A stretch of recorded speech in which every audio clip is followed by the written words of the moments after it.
to speak about common sense entitlement reform. In the past year, we've seen a flurry of drug pricing proposals.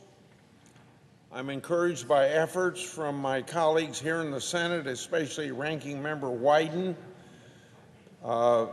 colleagues in the House that agree, in the House of Representatives who agree with this effort to reduce drug prices, and the President of the United States, who has already been involved for a year and a half in lowering drug prices. All have made lowering prescription drug costs one of the core principles of our efforts, and particularly a core principle for this administration. I've paid attention to each of the pieces of legislation that have been proposed and looked at their pros and cons closely. However, so far there's only one bipartisan proposal that cuts prescription drug prices, protects innovation, lowers what senior citizens will pay at the pharmacy counter, and also brings along with it entitlement reform. The Prescription Drug Pricing Reduction Act of 2019 is the bill I'm talking about. It responsibly reduces Medicare Part D costs. But as with any widely encompassing piece of legislation, there has been some spirited debate surrounding the different provisions of our bill. So I'm here today hoping to clear up some of the confusion surrounding a phrase that I've heard thrown around in this debate: price setting. Opponents of the legislation criticize the bill for price setting. The scare tactic associated with this claim is centered on one particular policy in our bill, matching the growth of government subsidies that drug manufacturers receive to the rate of consumer inflation. When I set out at the beginning of this year to create a piece of bipartisan legislation that had real and meaningful change, I knew that the focus had to be on individual Americans. That's why we kept out-of-pocket costs so that seniors can see relief. That's why we banned spread pricing, which games the healthcare system to the detriment of the beneficiaries and the taxpayers. That's why we created a new way of paying for life-saving but very costly Medicare drugs. And that's why we kept the growth of government subsidies in Medicare Part D to the rate of inflation. Unlike other proposals, the Senate Finance Committee policy does not tie the launch price to an artificially low price. The bill doesn't stop a drug company from recouping their research and development costs, leading to more innovation. What the Part D inflationary rebate does is really quite simple. After launching, if a drug manufacturer chooses to raise the price above the rate of inflation, it has to return the difference for the drugs paid by Medicare.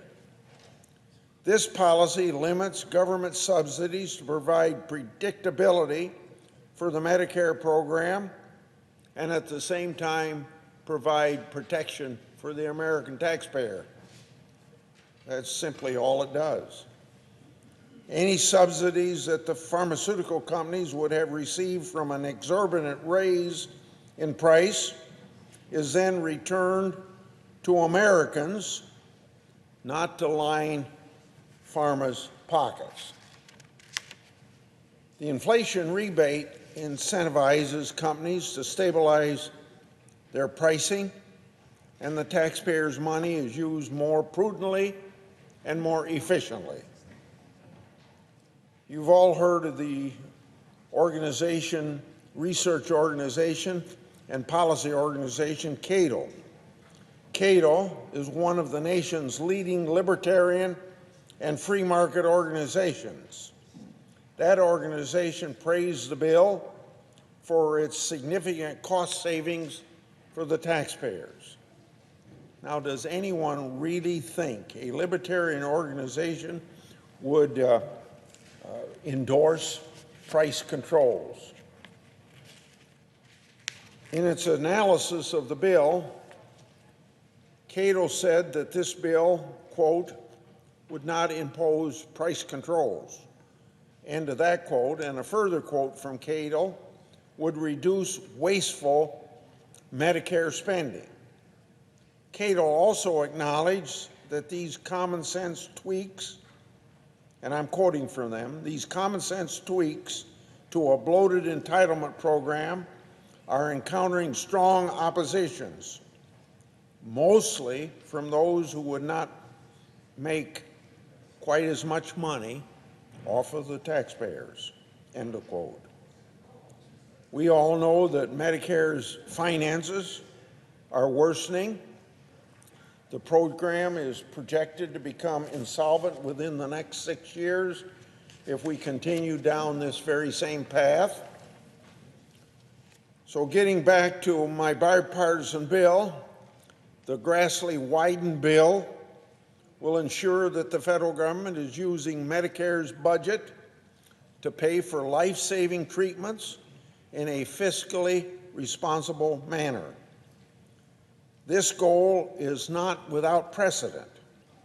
So for those who say that we're acting in an unprecedented way with doing what they say is setting prices, and I say it isn't setting prices,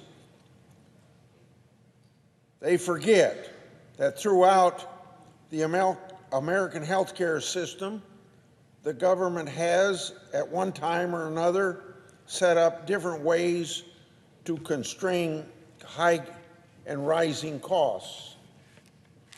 For example, states are not allowed to pay Medicaid providers at a rate that is higher than Medicare.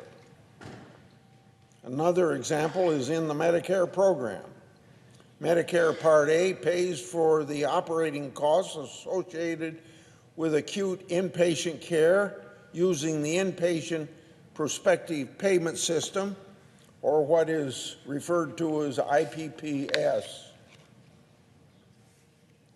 Congress enacted the prospective payment system to constrain the growth of Medicare's inpatient hospital payments by providing incentives for those facilities to provide care more efficiently. Congress also requires that the concept of budget neutrality be applied to a number of Medicare payment systems, including provider payments. In other words, it's this simple. The government says if one provider gets an increase, another provider is reduced. Finally, the Center for Medicare and Medicaid Innovation within CMS is required by statute to enforce financial controls on total Medicare spending. The Center for Innovation can only test different ways to pay for services in Medicare and Medicaid if they're expected to lower costs while maintaining quality. So, this idea of using taxpayer dollars responsibly and in a targeted manner exists in many facets of the American healthcare system. So my point is this: while some call the inflationary rebate in Part B a price control, I urge all of these members to consider how Congress is using measures to contain costs currently. And isn't it the fiscally responsible thing to do when federal taxpayer dollars are being spent by those of us in Congress? Shouldn't we do what we can to contain costs? After all, it's not what hospitals, doctors, and pharmaceutical companies may charge. It is about what the American taxpayer will pay for services. That does fall into the category of price controls. At the markup of my prescription drug bill, the director of the Independent Congressional Budget Office even agreed with me. I could continue giving examples of budgetary tools in the toolbox that Congress uses in an attempt to be fiscally responsible in Medicare and Medicaid. And I could also continue to provide examples of outrageous drug costs. But the bottom line of this bill is that the Prescription Drug Pricing Reduction Act of 2019 is a win for Americans across the board. Seniors will pay less out of pocket. Taxpayers will know their money is being used appropriately, and drug manufacturers will continue to be able to innovate. That is why Ranking Member Wyden and I strove to achieve these things in the very beginning. And I would urge my colleagues to take these considerations to their mind, and hopefully my colleagues will support this legislation as a way of answering the concerns that constituents express in almost every state, at least in my 99 county meetings that I hold in Iowa every year. Doing something about the pricing of prescription drugs comes up. It's got to be that way all over the country.